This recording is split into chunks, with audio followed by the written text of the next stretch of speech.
Omroep Friesland is van de maand begonnen met het sammelje van etensguod voor de voedselbank. In de hele provincie zijn bedrijven en squallen dwanden met de actie, die 10 dagen duurt.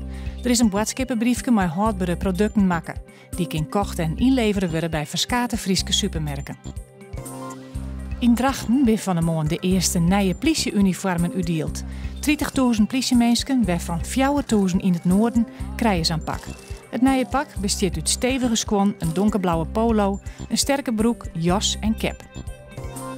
Er zijn 2800 handtekens onbeen voor een referendum over nieuwe wiemoenen. De initiatiefnemers willen dat provinciale steden de vraag over ot en wet nieuwe wiemoenen komen matten, valuit aan de bevolking.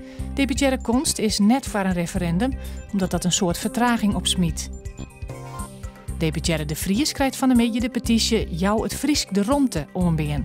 Die is tekende toch haast 200 mensen.